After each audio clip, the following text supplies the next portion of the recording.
participating in both soccer and swimming, Julia Girman.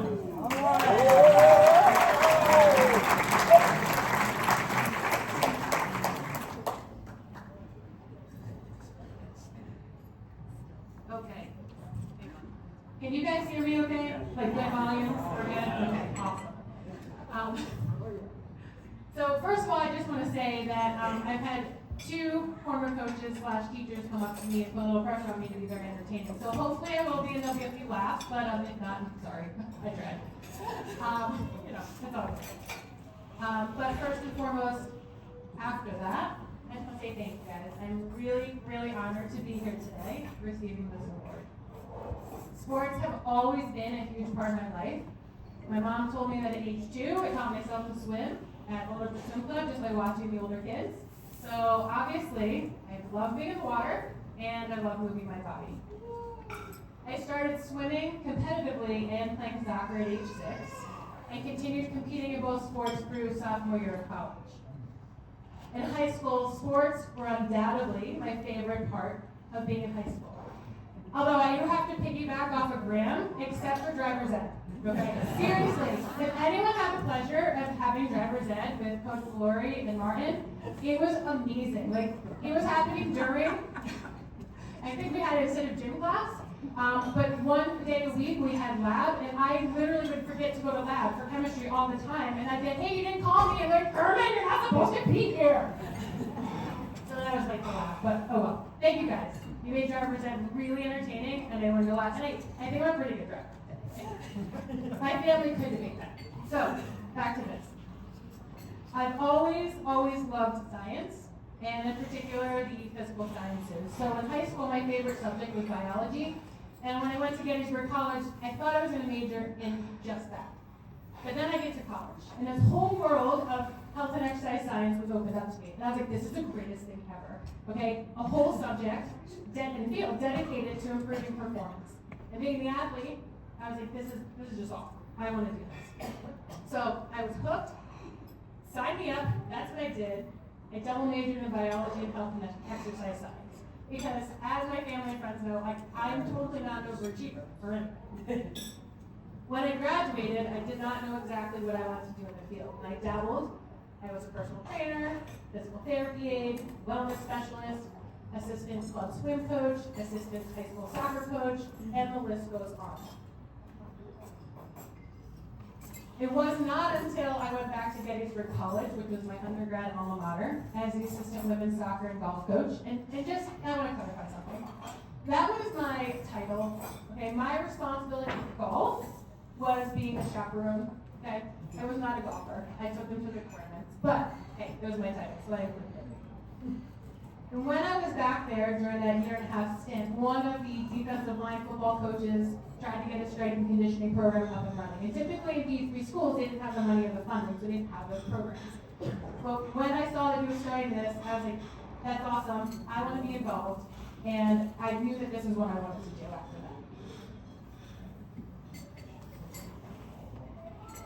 that. And for me, because I learned best being immersed in an educational environment, applying what I'm learning, I went back to grad school, Springfield College, Massachusetts.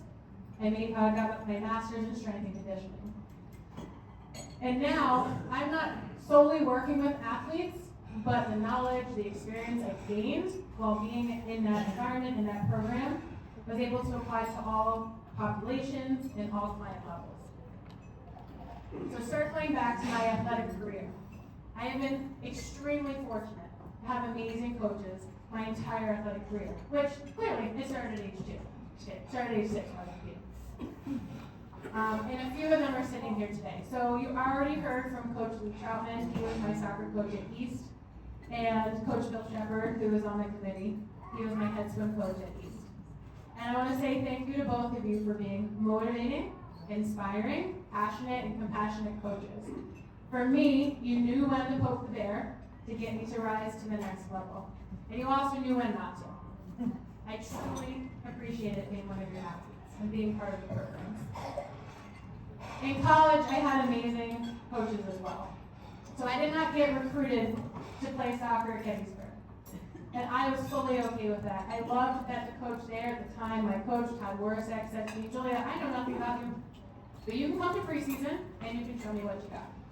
And I loved that honesty. I did not actually like going on visits and being like, you're going to start, and we're going to win national titles. Like, that to me just felt like, yeah, maybe.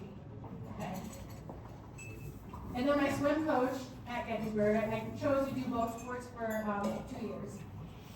I went to him and said, hey, Coach Raleigh, can I come swim after soccer's over? I'm not going to start until soccer's over, but can I come swim? He's like, sure, we'd love to have you, Girman.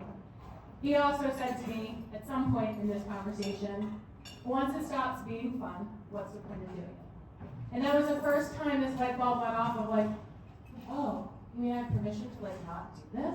Because I've done this my whole life, this is what I do. And just to kind of circle back real quick, my sophomore year of high school I got mono and I didn't know I had it.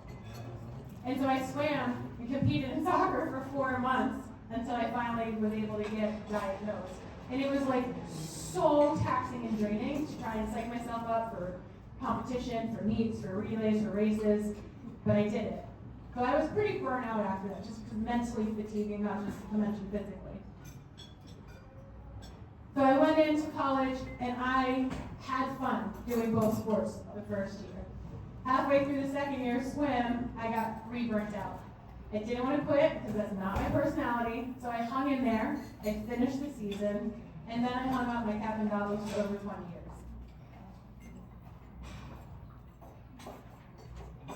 And during those 20 years, I did pop in the pool in the ocean and swim every now and again, but I didn't do it consistently, I wasn't on a team, I didn't make a commitment to anybody, and I really didn't want to compete at that time. Well, let's fast forward to April of 2021, and I said yes to a 7-week session with the Masters swim team in Rhode Island, which is where I live now. And I was like, I can do 7 weeks. I could love it, I could hate it, but it's okay, because I can do it. It's only 7 weeks. Well, it turned out I loved it. So I'm back in the pool, I'm back with the team, I'm back competing. And I came out of competitive retirement in April of 2022 when I did my first Masters swim meet.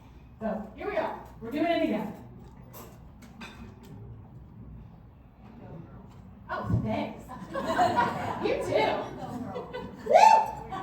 Sorry, that was loud. I'm almost done. Hang in there. Okay. To me, though, there is something so special about being an athlete and part of the team. As athletes, we are consistently striving to improve ourselves, fine-tune our bodies for optimal performance, as well as our minds, which may be the more important of the two. Because our minds can psych us up or psych us out. It really depends if we let them. And in part, that is where our coaches come into play. Being that vote of confidence to help us get out of our heads, into our bodies with a calm, focused mind. And I love that I get to be that for others today. I have my own business, and I am coaching just in a different capacity. Not on the field, not on the court, or in the pool, but I'm in the studio and still helping others become the best version of themselves. Mind, body, and soul. What I do for a living, it truly is my passion. I absolutely love it. And I'm so grateful that I get to work with amazing clients, amazing humans, and be part of their journeys. As I wrap up, I would like to say thank you to my best friend Debbie for nominating me for this award. I'm so grateful for your support and our friendship since we were kids. And always making me laugh. Always. To my parents, thank you for creating the opportunities for me to participate in the sports and activities that I love. And for allowing me to pick where I wanted to go to college. That truly helped me pick the place where I felt I could grow, learn, and shine the most. And thank you, Mom, for always making sure I got to my practices, games, swim meets, soccer tournaments, and sitting in the stands for hours on end, anyway, or standing on the sidelines in any type of weather just to watch me play. To John and Maricel, thank you for being here today and being two of my biggest cheerleaders. Not to mention being there for me to throw business ideas around and get some coaching and guidance in that way. My boyfriend Rob, my brother Andrew, my sister-in-law Flo, my 3 nephews, Nico, Oliver, and Lucas. Thank you for being here today to support me and for always having my back. I love spending time with you, and just so you know, I'm secretly always competing with you. an athlete, always an athlete. What can I say? But now the secret's out. So it's no longer a secret. And I'm just kidding. I'm only sometimes competing with you. Okay. But thank you to the committee for this Hall of Fame event. This is awesome. Thank you for selecting me for this award. I really, truly am humbled and I'm truly honored. And congratulations to all the other recipients here today. It's been such a pleasure to be here honoring and celebrating you. Thanks.